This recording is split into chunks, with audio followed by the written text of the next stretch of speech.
इन लोगों ने तो आजादी में किरदार ही अदा नहीं किया। ये गोरों के गुलाम थे, गुलाम ही थे, ये आरएसएस वगैरह भी। मुनाफापन। और मुझे बड़ा दुख हुआ। अस्सलाम वालेकुम। उम्मीद करती सब ठीक ठाक होंगे, अपनी लाइफ अच्छे से स्पेंड कर रहे होंगे। जो तो हमारे चैनल पर नए हैं वो तो बस सबसे पहले हमारे चैनल को सब्सक्राइब कर दें। और आज जिस हम वीडियो पे रिएक्ट करने वाले हैं उसका टाइटल है untold story of Aslam Owaisi. बहुत रिक्वेस्टेड है, कमेंट में बहुत रिक्वेस्ट आए थे प्लीज़ इस पे रिएक्शन दें। तो देर के बगैर शुरू करते हैं। उससे पहले हमारे चैनल को सब्सक्राइब करें, लाइक करें, बेल आइकन प्रेस करें ताकि आने वाली वीडियो आप तक पहुंच जाए। इंस्टाग्राम फॉलो करें। शुरू करते हैं। कि देश के गद्दारों को गोली मारो, सालों को कितनों को गोली मारो अनुराग ठाकुर तुम। मैं जानता हूं कि तुम्हारी नजर में गद्दार कौन है, मगर याद रखो अनुराग ठाकुर, तुम्हारी सरकार के बंदूक की गोलियां खत्म हो जाएंगी, मगर हम इतने तादाद में हैं कि तुम्हारी गोलियां हमको खत्म नहीं कर पाएंगी। मारना है मारो। मैं तुमको चैलेंज कर रहा हूं अनुराग ठाकुर, तुम किसी जगह की निशानदेही कर दो भारत में, मैं आने तैयार हूं। मारो मेरे सीने पर, मैं देखना चाह रहा हूं। असदुद्दीन ओवैसी भारतीय राजनीति में जितने विवादित हैं उतने ही लोकप्रिय, जितने इनके समर्थक हैं उतने ही विरोधी। एक तरफ उनकी सभाओं में लोगों का जबरदस्त जमघट लगता है तो दूसरी तरफ सोशल मीडिया में बुरी तरह ट्रोल भी हो जाते हैं। मुबारक हो इंसाफ करने वालों, तुमने 33 मुसलमानों को मारने के लिए सजा हुई तो उनसे कहा कि तुम मंदिर जाकर सेवा करना। मुबारक हो कि माया कोटलानी और बाबू बजरंगी जिन्होंने हामिला मुस्लिम महिलाओं के पेट को काट कर उनको मारा, कोर्ट ने सजा दी, वो बेल पर है। मुबारक हो इंसाफ करने वालों, मुबारक हो। इन सभी तामझाम के बीच मुद्दे की बात यह है कि अब वे सिर्फ हैदराबाद के नेता नहीं रहे, उनकी पार्टी महाराष्ट्र से लेकर बिहार तक कामयाबी हासिल कर रही है और अब वो भारत के हर राज्य में अपनी ताकत दिखाने को तैयार है। आइए जानते हैं ओवैसी की ऐसी कहानियां जो शायद अब तक कही नहीं गई है। भारतीय राजनीति में ओवैसी ने आज अपनी एक अलग ही छवि बना ली है, खासकर हैदराबाद में तो जैसी उनकी हुकूमत चलती है। सियासत में मुसलमानों के चहेते बनते जा रहे ओवैसी के बारे में बहुत कम लोग ये जानते हैं कि उन्हें खाने और खिलाने का बड़ा शौक है। वो शौक से लोगों को खाना खिलाते हैं। अपनी बेबाकी के लिए जाने जाने वाले ओवैसी की शादी फरहीन से हुई है। ओवैसी के 6 संतानों में एक बेटा और 5 बेटियां हैं। बड़ी बेटी की शादी हो चुकी है। ये शादी बहुत चर्चित रही थी। ओवैसी के छोटे भाई अकबरुद्दीन ओवैसी भी राजनीति में सक्रिय है। वो अकबरुद्दीन ही थे जो पुलिस हटाने पर 15 मिनट में हिंदुओं के खात्मे की बात कर रहे थे। मैं इस बात को मानता हूँ कि अकबरुद्दीन महान वक्ता है। वो मुझसे अच्छा बोलता है। असल में ना वो सिर्फ मुझसे अच्छा बोलता है बल्कि वो मुझसे बेहतर राजनेता है। ओवैसी के दूसरे छोटे भाई बुरहानुद्दीन ओवैसी इत्तेमाद के संपादक है।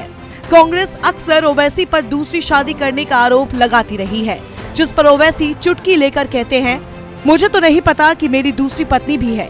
कांग्रेस को अगर मालूम है तो वो उसका नाम भी बता दे। अकबरुद्दीन ओवैसी के छोटे भाई हैं। बहुत कम लोगों को पता है उन्होंने क्रिश्चियन लड़की से शादी की है। इसके चलते वे पार्टी और परिवार से काफी दिनों तक दूर भी रहे। बाद में परिवार ने स्वीकार कर लिया। अकबरुद्दीन की राजनीति आक्रामक है। कभी तस्लीमा नसरीन को फतवा जारी करते हैं तो कभी खुलेआम एक धर्म के खिलाफ आग उगलते हैं। आज एक और आया, वो कैसे कैसे की कपड़े पहनता है, तमाशे का दिखता है, किस्मत से चीफ मिनिस्टर भी बन गया। कह रहा है निजाम की तरह ओवैसी को भगाऊंगा। अरे तू क्या, तेरी हैसियत क्या, तेरी दिशा क्या? तेरे जैसे 56 आए चले गए। अरे ओवैसी तो छोड़ो, ओवैसी की आने वाली 1000 नस्लें भी इसी मुल्क में रहेंगी, तुझसे लड़ेंगी, तुझसे मुकाबला करेंगी, तुझे भगाएंगी। हम भागने वालों में से नहीं है। कुछ दिन पहले अकबरुद्दीन ओवैसी ने तेलंगाना के मुख्यमंत्री के चंद्रशेखर राव से सिंह वाहिनी मंदिर का विस्तार कराने का अनुरोध किया था। शायद वो अपनी छवि बदलने की कोशिश कर रहे हैं। राजनीति और विवादों से इतर देखे तो ओवैसी एक ऐसे शख्स है जिन्हें महंगी बाइकों पर घूमना पसंद है, भीड़ के बीच कार से उतरकर आम लोगों की तरह राशन खरीदना पसंद है। उनकी पहचान एक ऐसे शख्स की भी है जो अचानक ट्रैफिक कंट्रोल करने लगता है। हैदराबाद की राजनीति में कहते हैं कि ओवैसी हो या उनके भाई, ये हमेशा अपने क्षेत्र के लोगों के लिए उपलब्ध होते हैं। बहुत कम लोगों को पता है कि हैदराबाद सिटी में सबसे ज्यादा फ्लाईओवर अकबरुद्दीन ओवैसी के विधानसभा क्षेत्र में ही है।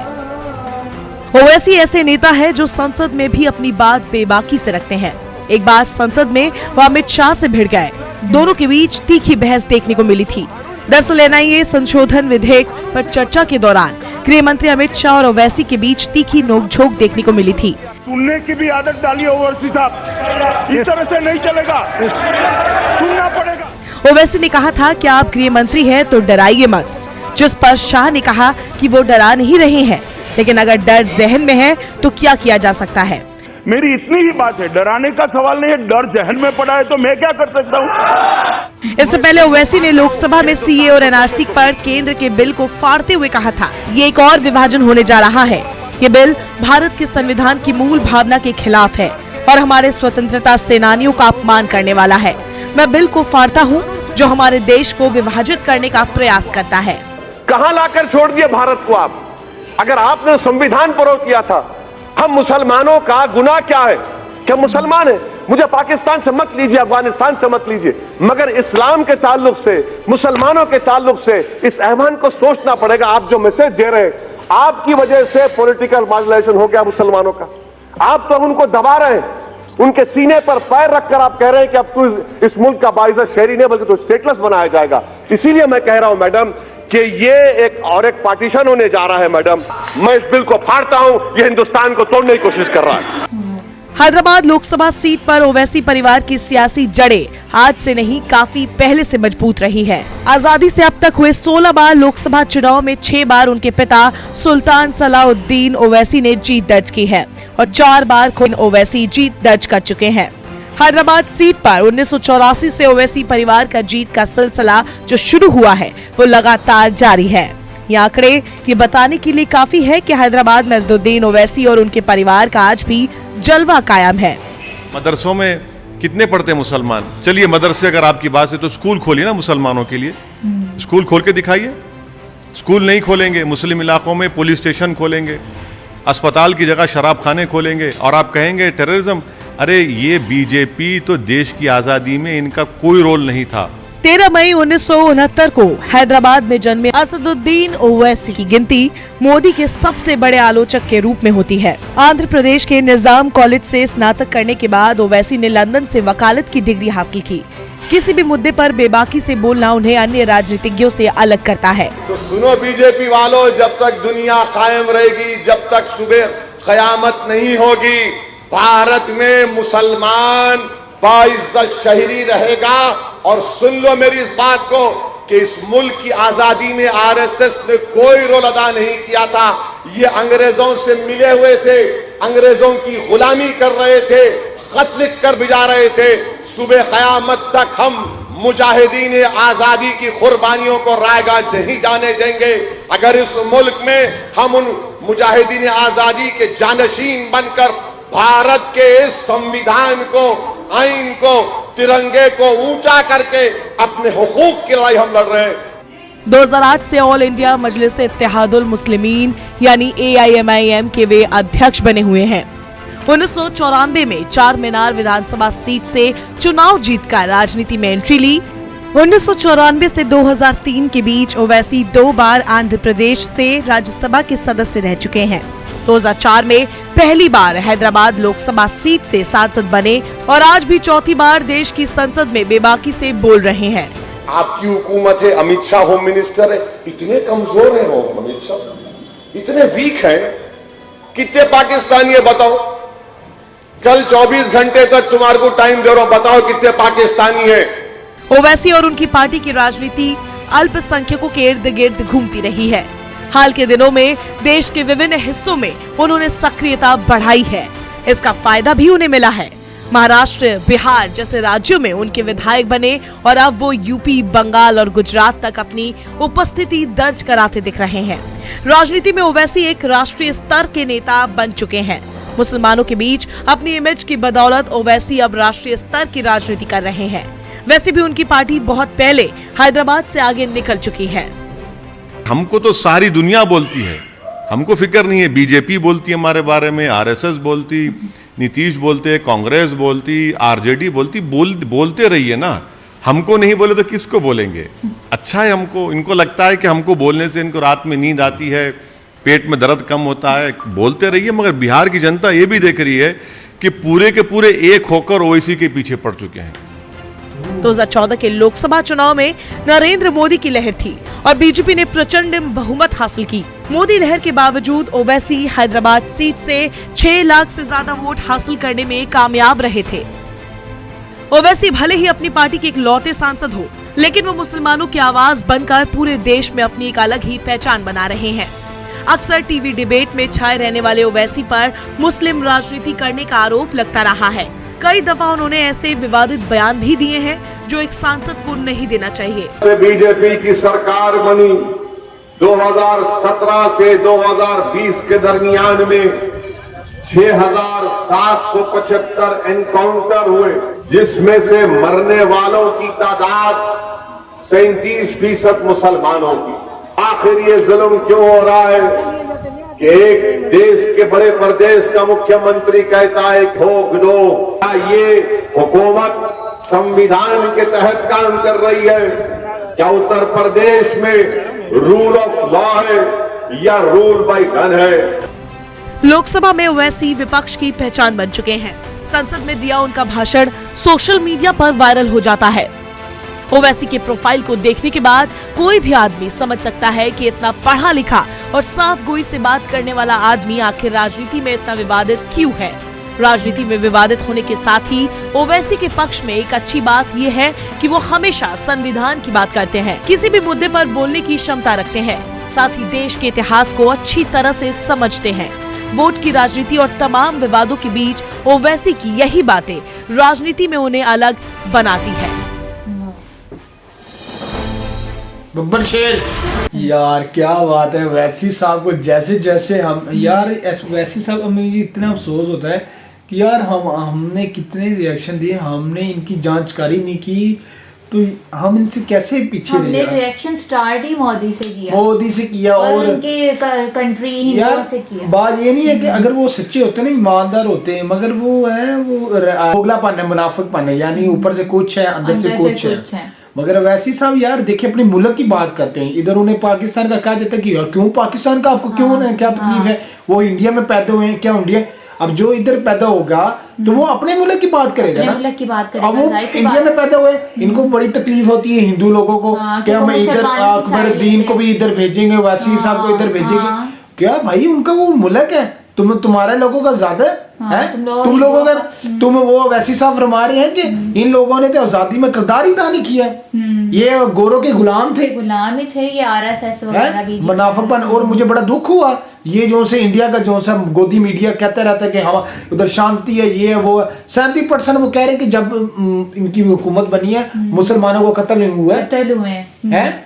तो ये जो हिंदुओं कमेंट में हमें वो कहते हैं कि हिंदुओं इंडिया में मुसलमानों को उनके हक मिल रहे हैं, हकूक मिल रहे हैं, रहाइश मिल रही है, सुकून में रह रहे हैं। तो ये जो असद वैसी साहब एक बंदा तो उधर कमेंट में कह रहा है जी ये जो से हिंदू वहाँ के हैं वहाँ पाकिस्तान में क्यों नहीं बोलते? अगर भाई तुम्हारी मैं क्या बोलूं, अगर भाई वो अक्सरियत उनकी होती तो वो बोलते। हमने कहा उन्हें निकाला है या क्या ऐसा वैसा कुछ किया, हमने थोड़ा किया।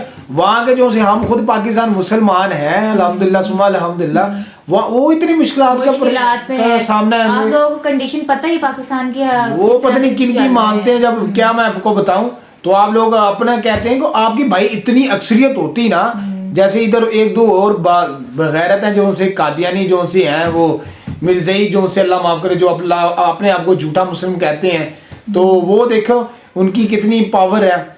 सही सी बात है, वो बड़े लेवल पे उन पे बैठे हुए हैं। कोई 19-20 मुसलमान करे तो उनको मगर अल्हम्दुलिल्लाह जो से TLP है तरीके लब्बैक जो सी है पाकिस्तान की जो सी है एक मजहबी जमात जैसे वो खादम सपोर्ट हुसैन, कर रही है ऐसे वैसे की तरह वो हाँ एक खादम हुसैन रिजवी थे माशाल्लाह, बड़ी पावर थी उनकी, वो भी ऐसे वैसे की तरह बोलते थे। वो तो फिर क्या बात है उनके माशाल्लाह। तो भाई ऐसा नहीं है कि आप उनको को यार उनके काम है, उनका नाम है, उनका दाम है, उनका जो से जुबान से अंदर वही है माशाल्लाह। सादगी है, देखो उनके वो मोटरसाइकिल रखने का बड़े आम लोगों के साथ आम जैसे हो जाते हैं, अपने आप शो नहीं कराते। मैं फिर मैंने एक और बताया खाना खिलाने और खाना खाने का भी इन्हें बड़े शौक है। और हैदराबादी यार आपने दिल खुश कर दिया कि हमें अब पता चला कि ये हैदराबाद की है और वहाँ की जो सी बिरयानी बड़ी फेमस है, मशहूर है। एक आधी आप हमें कमेंट में कर दें यार, हाँ आप लोगों ने वैसे तो हमें खिलानी नहीं भाई। तो यार इतना माशाल्लाह पर्सनैलिटी के बंदे हैं यार, एक अल्लाह का खौफ रखते हैं, अल्लाह के आगे वो झुकते हैं। हजरत मोहम्मद हुसैन की माशाल्लाह उस दिन में इमोशनल हो गए कि यार कितनी कमाल की शख्सियत है यार, अपने मुल्क से कितना सिंसियर है और ये गैरत यार, ये इतने कमेंट्स बैड करते हैं और इतने इन पर तोहमतें लगाते हैं यार। तुम लोगों को शर्म आनी चाहिए यार। सारी पार्टियां एक उनके खिलाफ पड़ी हुई है, क्या इसलिए है कि वो अपने धर्म को मानते हैं, सिर्फ धर्म की वजह से। नहीं ऐसा नहीं होना चाहिए। देख ऐसे तो फिर तुम दुनिया में को वो खत्म कर दें, ऐसे नहीं होता। ये तुम जो तुम्हारी दोनों से दिमागों में है ना कि तुम मुसलमान को खत्म कर दोगे, नहीं है, ऐसा नहीं है। और वही उन्होंने वीडियो में ये भी नहीं कहा स्कूल खड़े किए मुसलमानों के लिए, अस्पताल खड़े किए मुसलमानों के लिए, ये बीजेपी वाला इन्होंने बस अपना फायदा देखा ना। जुए के अड्डे, वो जो से गंदे हैबिट्स वो जो सी है वो खोली है कि मुसलमानों की नौजवान जो सी नस्ल है वो तबाह बर्बाद हो। मुसलमानों को नहीं सुकून में असर किया भाई। गजा हमारे दिल छलनी है गजा के बारे में ना, मगर उनकी बहादुरी और उनकी जरूरत को सलाम। पहले रमजान आया, उन्होंने किस तरह उनका इस्तकबाल किया माशाल्लाह, झंडियां वगैरह लगा के, घर टूटे हुए हैं, ईमान का दिल देखे उनका यार अंदर से रोशन। और फिर जब तरावी में वो पढ़ रहे हैं तो यार देखो इतना खौफ होता है। जैसे हम मैं वीडियो देख रहा था, मैं कह रहा था अब बम आएगा, ये वो माशाल्लाह रात को वो टूटे घरों या टूटे जो से मस्जिद उनके बाहर वो पढ़े, नमाज पढ़े, शकी तरावी पढ़े। ये अपने अल्लाह पे देखो माशाल्लाह, हाँ पुख्ता उनके ईमान है। अल्लाह ताला उनको इस्तकामत दे, अल्लाह ताला इनको भी मैं ये जो से हैं हाँ इनको भी अल्लाह ताला कामयाबी कामरानी दे, इनको और रोब दबा दे जी, इनको और सरखुरुख कामयाबी तरक्की से अल्लाह ताला नवाजे। सही है डांट चाहते योगी की और ये मोदी की, ये तो ये जो अमित शाह की चंगा करते, सही कर दे यार। मेरा तो बड़ा दिल चटनी बनाते हैं सही तो है भारत में इनके लिए, पुदीने धनिया को सारा मिक्स करके जो चटनी बनाते हैं वो सही आया, हाई रोटी के साथ खाने का यार इतना मजा आ गया अल्लाह कसम इनके दिल। तो आपसे हमारी छोटी यानी रिक्वेस्ट है कि हमें इंस्टाग्राम पे भी लिंक सेंड कर दिया करो हमें सब्सक्राइबर भाई, कोई जो इंडियन मुस्लिम्स हैं, इंडियन मुस्लिम्स इंस्टाग्राम पे भी हमें कोई ऐसी वीडियो गाइड कर दिया करें, वगैरह सेंड कर दे, गाइड कर दे ताकि हम और वीडियोस अच्छी लेकर। वो तो हमें अब जैसे हम उनके नरेंद्र मोदी के देते थे, हमें तो नहीं ना पता था और हमारा तो दिल बड़ा खट्टा हो गया वहां से यार, कि हमारे जब हमें थोड़ा पता चला कि यार ये जब हमारे मजहब के बाहर बोलते हैं, हमारे मुसलमानों के खिलाफ, जो मैंने वीडियो देखी जो कुछ पार्क में बैठ रहे होते हैं वो वगैरह गुंडे बदमाश आके इनको, हमें तब पता तब कब चढ़ी, हमें तब चढ़ी जब हमने एक्स मुस्लिम वाली वीडियो बनाई और इनके गंदे गंदे कमेंट्स आए, बुरे बुरे कमेंट्स आए। मैंने कहा नहीं, फिर वो हमने कहा हम अवैसी साहब को भी लेके आएंगे, इनके भाई को भी लेके आएंगे भाई। वो जो से एक हमारे माशाल्लाह मौलाना साहब है जो भी है वो है तो मुसलमान है, जो मर्जी तो फर्क है, मगर बात ये है रशीद की बात कर रहे हो चैनल के, नहीं वो तो माशाल्लाह हो रहा है अपनी पाकिस्तानी है जो हिंदुओं से ऑनलाइन बात करते हैं और इनको एक तफसील के साथ वो रिप्लाई देते हैं।